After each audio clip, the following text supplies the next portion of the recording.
In nomine Patris. El viejo se moría. Era inexorable, irremediable. En realidad yo lo sabía desde hacía tiempo, desde que empezó con los problemas y los estudios, hacía ya como 4 meses. Lo podría haber tomado como un presentimiento o una premonición, pero desde aquellos momentos fue casi una íntima certeza. No puedo explicarlo, ni entonces ni ahora. Pero yo sabía que se iba a morir.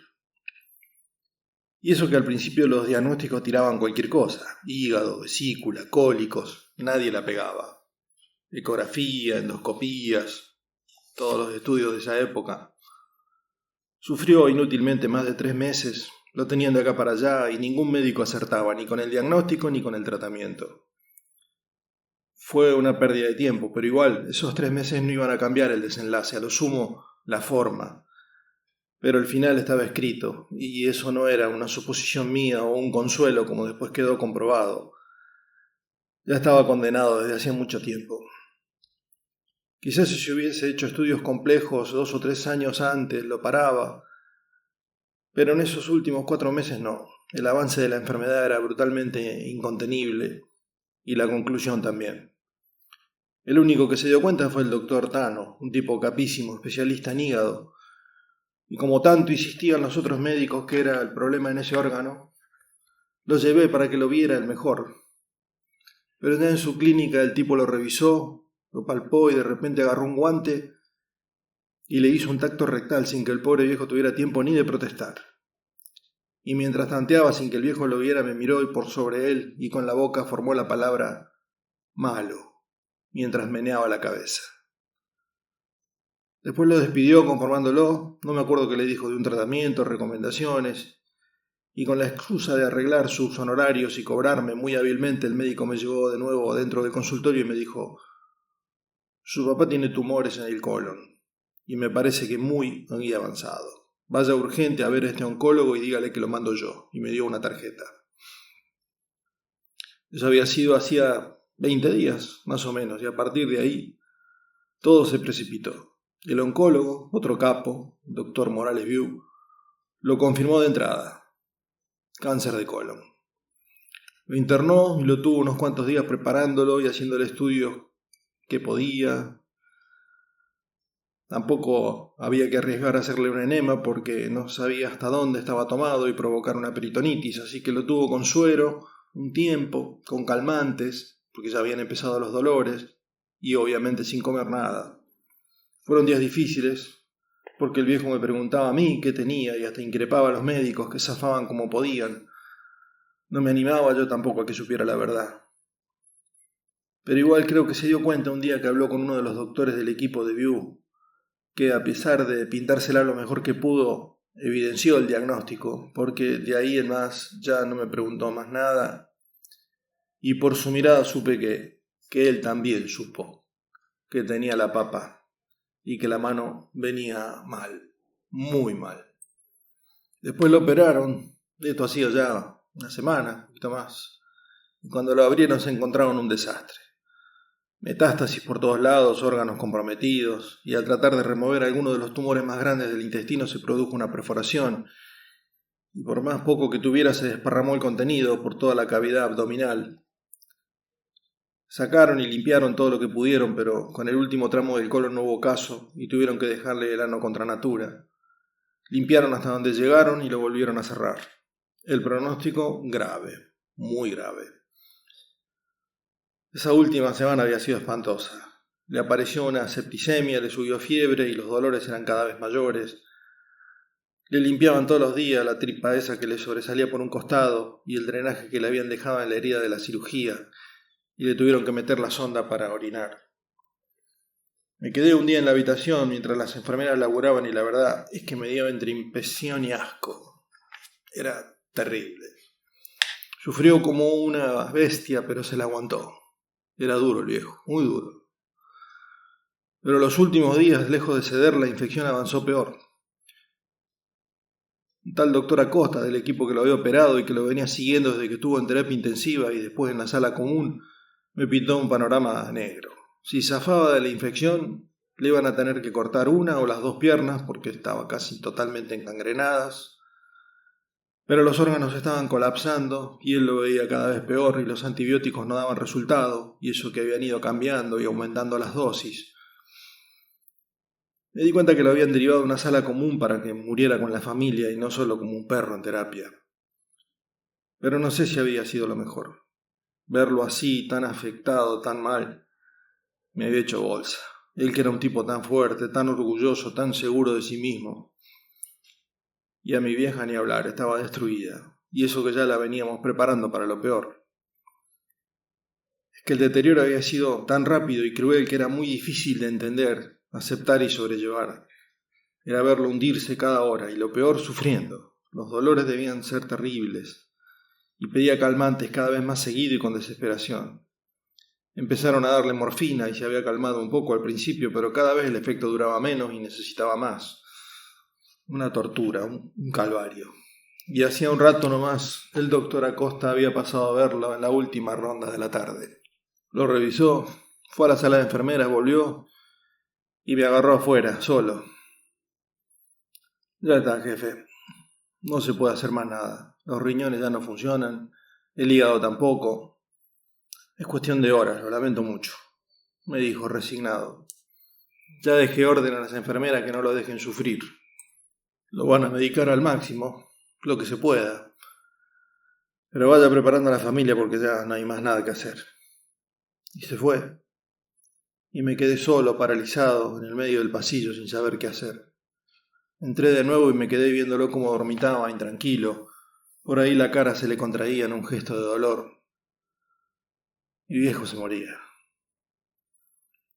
Tenía que decirle a mamá y a Lucía, la llamé afuera y nos fuimos a sentar a la salita de espera al lado de los ascensores.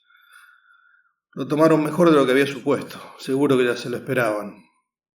Lucía estaba espantada desde hacía varios días, la asustaba todo el ambiente del hospital y el verlo así, con esas heridas, los drenajes, las canalizaciones y tan mal, la perturbaba mucho, así que para ella debía significar el final de la pesadilla. La ficha de la falta del viejo le iba a caer mucho después. Mamá empezó a llorar despacito. La abracé y le puse la cabeza en mi hombro. Entre las lágrimas repetía: ¿y ahora qué voy a hacer? ¿Y ahora qué voy a hacer? Lo que la desesperaba era el día después, la soledad, la falta de la seguridad que daba el viejo que se ocupaba de todo y no le hacía faltar nada. Lloraba por ella, no por él. Pero la entendí y comprendí, ¿cómo no? Ella había sido siempre muy dependiente de él, del mundo que él le había armado y donde se sentía protegida, y ahora ese mundo se le derrumbaba. Nosotros ya estábamos grandes con nuestras vidas y quilombos. Ya había aceptado que él así no podía seguir y trasladaba su dolor hacia adelante. Pero yo pensaba en él, lo que no iba a poder ver. Tenía 57 años. Todo lo que no iba a poder vivir. Podría haber durado 20 años más, viajar, disfrutar de la jubilación que le estaba al caer. Tantas cosas, los nietos que quizás le pudiésemos dar. Sentía una bronca, una impotencia tremenda, pero no quería llorar, tenía que ser fuerte para ellas. Se querían quedar a pasar la noche, pero no las dejé. ¿Para qué? Les mentí diciéndole que Acosta había dicho que tiraba hasta el día siguiente. Yo me venía quedando todas las noches y sabía lo que era ese ambiente, y quería evitarles lo que suponía iba a ser una noche horrible. Además venía tormenta, habían quedado toda la casa abierta y la perra afuera, así que las terminé convenciendo y a eso de las 8 de la noche se fueron. Me cuestioné después si no les estaría negando la posibilidad de estar con él en sus últimos momentos, pero como venía empeorando tanto, quería ahorrarles esa última visión de sufrimiento y decadencia, que no les quedara esa última imagen de tormento y agonía que nunca iban a poder olvidar. Quizás también había algo de egoísmo en mi decisión. Yo quería pasar esas últimas horas solo con él, apoyarlo como él me había apoyado tantas veces a mí, y decirle muchas cosas. Mi relación con él siempre había sido difícil, complicada, sobre todo en los últimos tiempos. Él se resistía a aceptar mi independencia y quería seguir controlándome, lo cual generaba muchos entredichos y choques. Discutíamos y peleábamos demasiado, hasta por pavadas. Esperaba que en esas horas que le quedaban de vida pudiera reconocer mis errores y pedirle perdón, expresarle lo mucho que significaba para mí. Los dos éramos poco demostrativos y bastante tosudos en eso de dar el brazo a torcer, y antes de que partiera quería hablar con él, poder decirle cuánto lo quería, asegurarle que me iba a encargar de mamá y de la Lucía, que iba a estudiar y recibirme, que iba a procurar ser un tipo de bien, honesto, laburante, como él. La acompañé hasta el ascensor y volví a la pieza.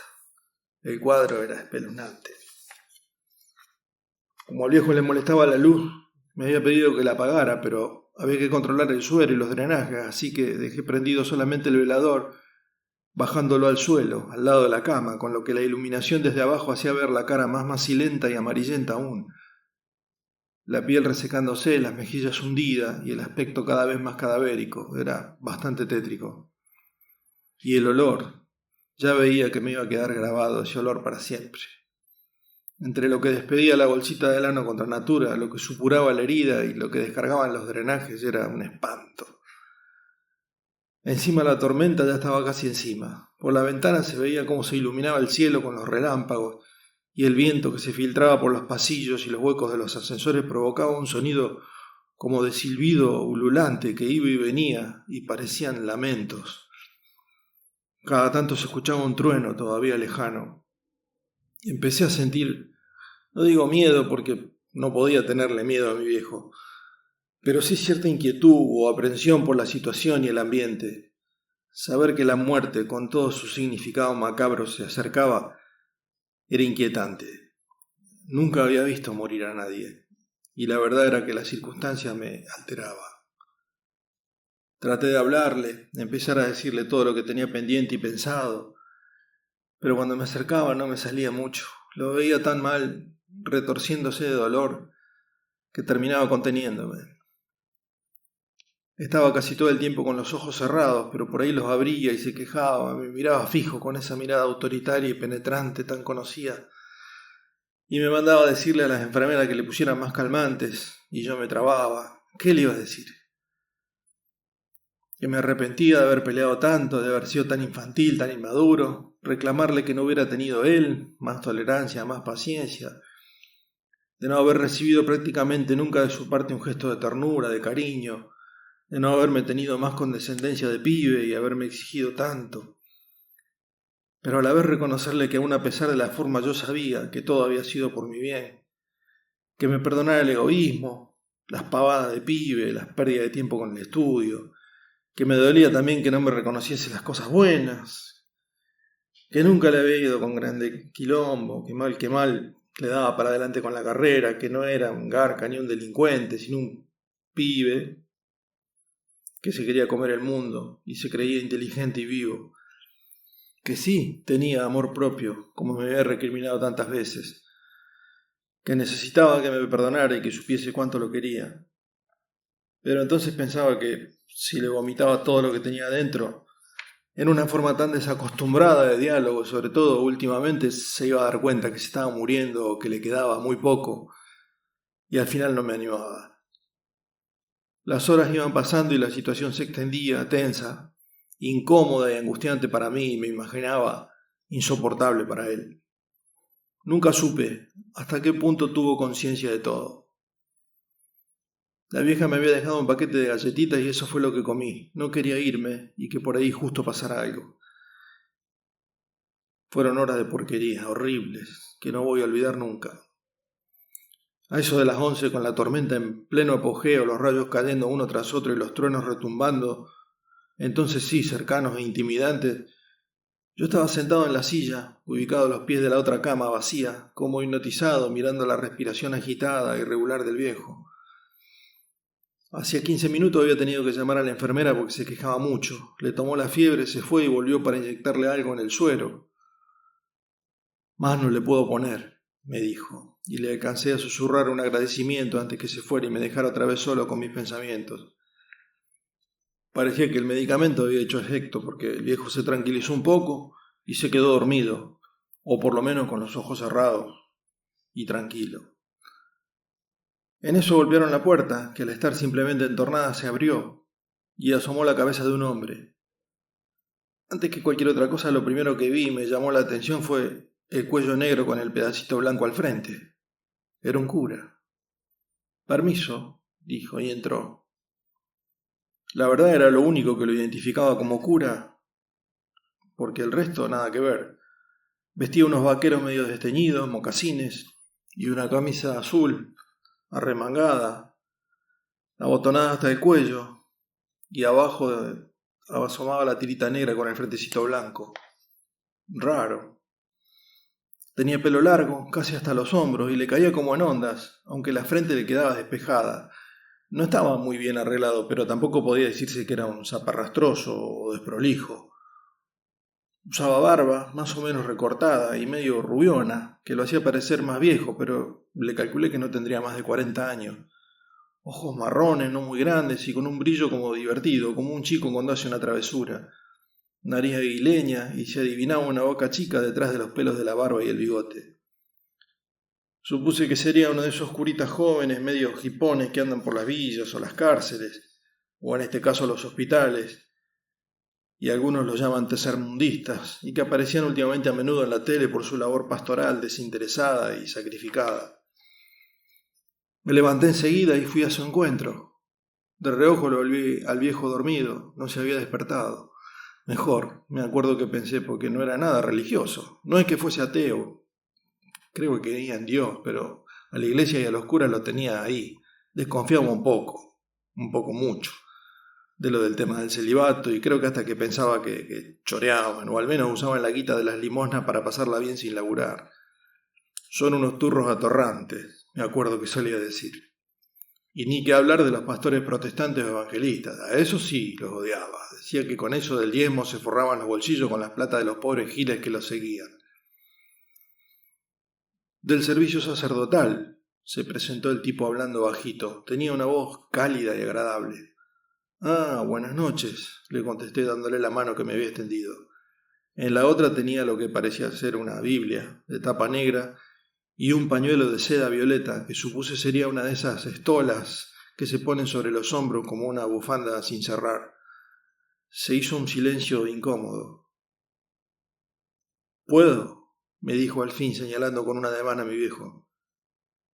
Sí, claro, le contesté rápidamente, algo aturdido. El tipo se dirigió hacia la cama. ¿Me puedo quedar o tengo que salir?, le pregunté. Me miró. Quédese si quiere, respondió. Algunas cosas va a escuchar, otras no. Y se dio vuelta de nuevo hacia mi viejo. No entendí qué había querido decir, pero me dio vergüenza preguntar. «¿Me acerca a la silla, por favor?», me pidió. Me trataba de usted. Sí, le respondí solícito y se la arrimé. Se sentó, desenrolló la estola, se la puso sobre los hombros y se santiguó. El viejo seguía con los ojos cerrados. «Hijo», lo llamó entonces con voz clara y firme. «Phil May, ya estoy aquí». El viejo abrió los ojos y lo miró fijo, y después desvió la vista hacia mí, que me había quedado parado al otro lado de la cama. Me encogí de hombros, queriéndole darle a entender que no era cosa mía. Me fulminó con la mirada. Bajé la cabeza y retrocedí hasta sentarme en la otra cama. «Ya estoy aquí», repitió el cura, y levantando la cabeza y mirando hacia arriba dijo: «Exaudi nos, Domine». Mi viejo lo miró. El cura le puso su mano sobre la de él, que tenía la canalización del suero, y levantó la otra mano hasta que quedó frente a la cara de mi viejo, casi sobre su frente. En ese momento se produjo un cambio en las facciones de mi viejo. Primero abrió los ojos grandes como platos. Los cerró con fuerza y los volvió a abrir, clavándole la mirada. Y entonces le sonrió y pareció como relajarse. Hacía rato que no le veía esa expresión de tranquilidad. Estaba siempre con el ceño fruncido y arrugando la nariz, como mostrando un sufrimiento permanente y constante. El cura le estaba hablando, pero tan despacito que no podía escuchar. Y eso que en ese momento no había truenos, aunque seguía el silbido del viento. El viejo asentía con la cabeza. Me estiré todo lo que pude y puse atención, pero no podía distinguir casi nada. Pasaron varios minutos, varios. El cura seguía hablando, o por lo menos moviendo los labios desde donde yo lo veía, y mi viejo también por ahí le respondía y le decía algo. Por ahí me parecía distinguir una palabra o una frase entrecortada, pero todo suelto.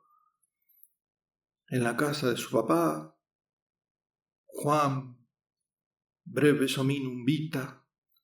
Esa noche en el club, Susana, usted dijo, vivere memento. Lucia, ¿por qué lo hizo? Mal. Brevis hominim vita, bene utere. Usted lo vio, no dijo nada. Certa ratio, carpe diem radaste vespertina. Y si no quería y no hubiera debido. Eran palabras raras, algunas entendía que era latín, pero no tenían ningún sentido. Y de parte del viejo también alcanzaba a entender algo en su murmullo. No quise. Mi mamá, sí. Yo no sabía. Repetía mucho, no quise. No sé. Susana, sí. No. Y más, no quise. Todo muy desligado, inconexo. Y encima el tipo metía palabras y frases raras. Para mí era latín, pero no entendía nada. Y en un momento me di cuenta que el viejo estaba llorando. Nunca lo había visto llorar. Tenía los ojos arrasados en lágrimas, que se le salían y le rodaban por la cara hasta el cuello. Me levanté y hice el ademán de acercarme. El cura giró la cabeza advirtiéndome un movimiento y me clavó la mirada, serio, duro. Por favor, me dijo, y al instante se le distendió el rostro en una sonrisa apaciguadora. Está bien, por favor, repitió, y se volvió de nuevo. Me senté, esta vez un poco más cerca, a ver si escuchaba más. El viejo seguía llorando, pero no le notaba rasgos de dolor, aunque parecía angustiado. Sorbió sus lágrimas y moqueó más de una vez. La cantinela del cura seguía y el viejo asentía y lloraba, y por ahí contestaba algo. Amores vitae sentia, carpe fugit. ¿Recuerda? Mal. Hubiera debido hablarlo. Perché memento homos, quia pulvis et id pulverem revertis. ¿Se arrepiente? Es necesario. Ora es ultima multis. Ab ultima, a eternitas. Ya no se puede. ¿Entiende ahora? Aequat homine sinis. No sé cuánto pasó. Perdí la noción del tiempo y no me animaba ni a moverme. Esas palabras me quedaron como grabadas. Todavía las recuerdo, aún a pesar de lo raras. Al fin el cura le tomó la mano otra vez y le apoyó la otra en la frente, bajó la cabeza y se quedó unos instantes así, y empezó a hablar como salmodiando, otra vez en latín. Parce nobis, miserere nobis, domine, dijo, o por lo menos era lo que me quedó en la cabeza, en mi recuerdo. In hora mortis, messe voca me, ab omni peccato, libera me dominus. El viejo había cerrado los ojos.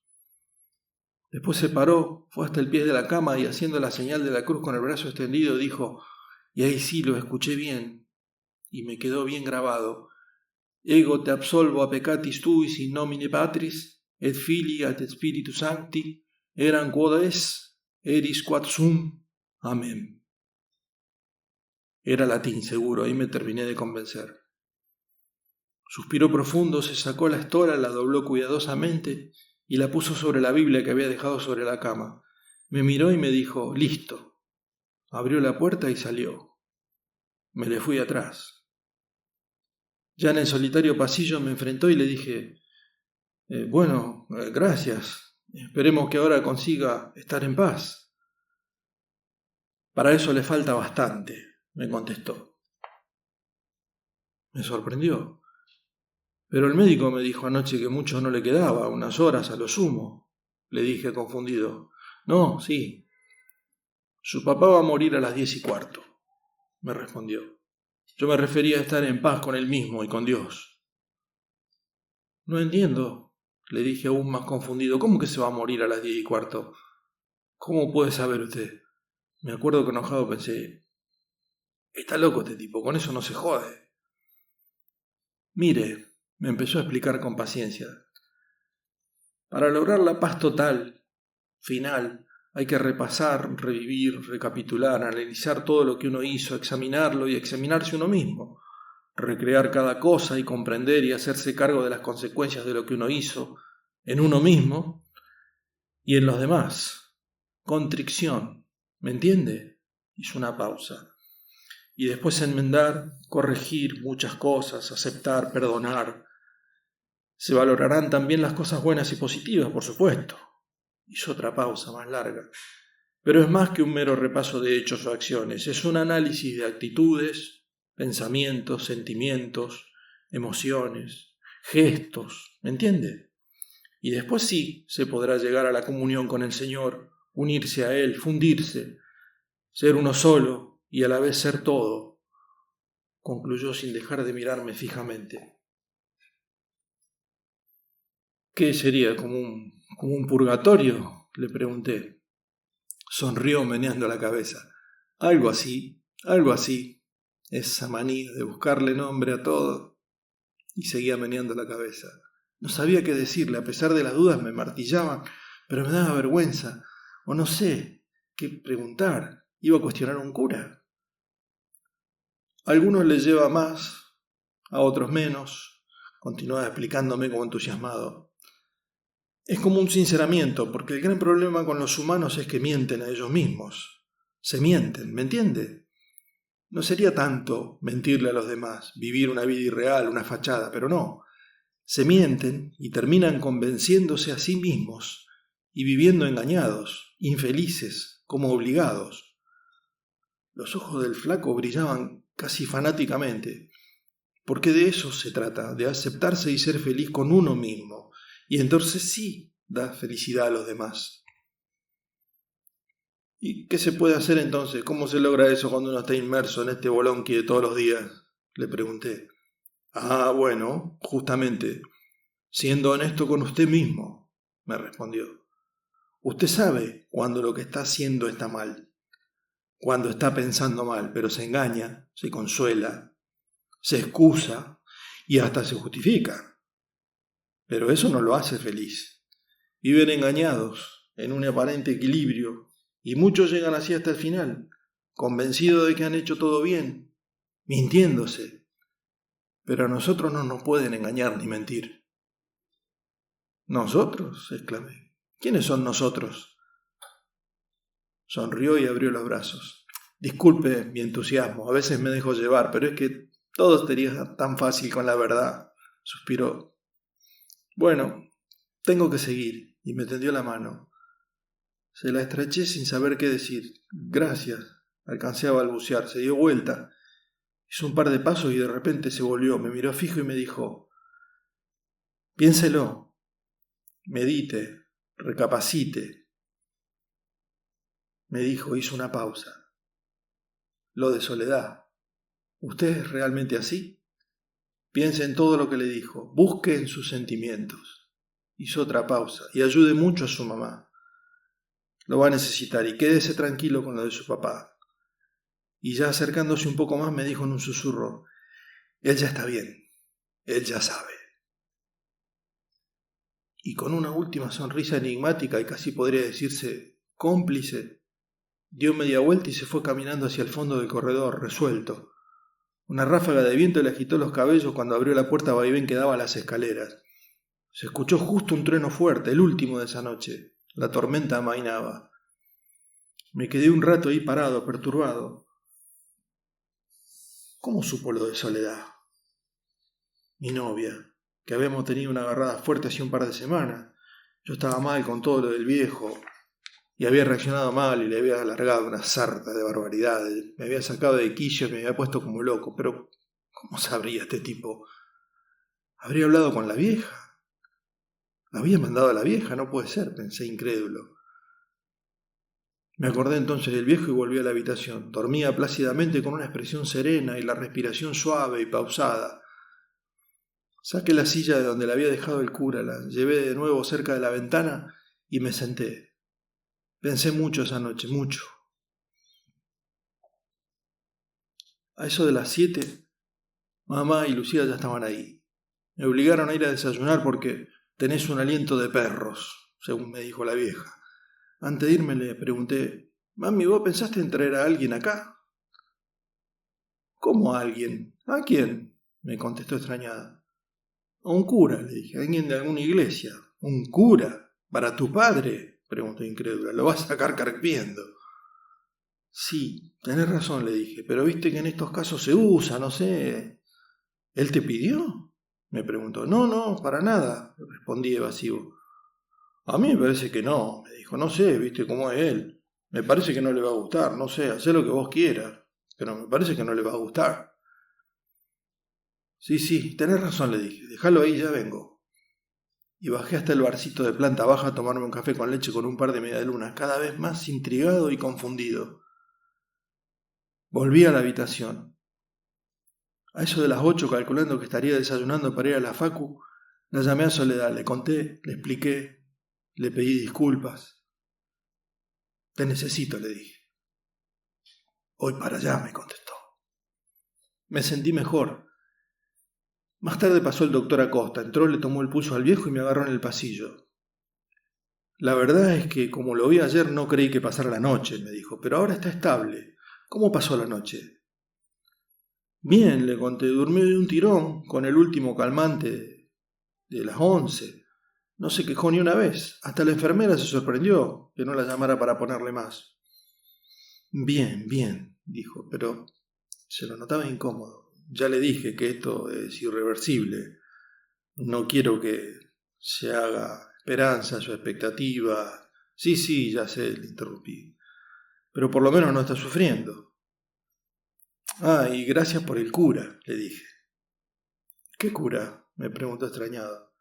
El cura de acá, le expliqué, vino anoche, tarde, a darle la extrema unción. Tuvo un rato largo, y la verdad es que eso le hizo muy bien. Bueno, me alegro, me dijo, pero acá no tenemos sacerdotes. Lo habrá llamado alguien de su familia. Pero si me dijo que era de acá, le cuestioné aturdido. No, del hospital no es, me aseguró. Es más, esto es de capitales judíos, así que curas. Me quedé callado pensando y sin saber qué decir. Bueno, me dijo el médico, me tengo que ir. Suerte con todo lo que se viene. Levanté la vista y reaccioné. Gracias, doctor. Muchas gracias por todo lo que hizo. Le dije sinceramente. Ojalá hubiera podido hacer más. Me estrechó la mano y se fue. Volví a la habitación. El viejo seguía dormido, sereno, con una expresión de tranquilidad y calma. Nos quedamos todos en silencio. Soledad ya estaba conmigo y me sentí más acompañado. Los minutos pasaban, la respiración se le fue haciendo cada vez más lenta, más espaciada, hasta que en un momento tuvo como un suspiro fuerte y se quedó. Mamá, que estaba sentada en la silla al lado de la cama, le apoyó la cabeza en el brazo y empezó a llorar despacito. Lucía también lloraba. Soledad me abrazó fuerte. Miré la hora en mi reloj. Eran las 10:15.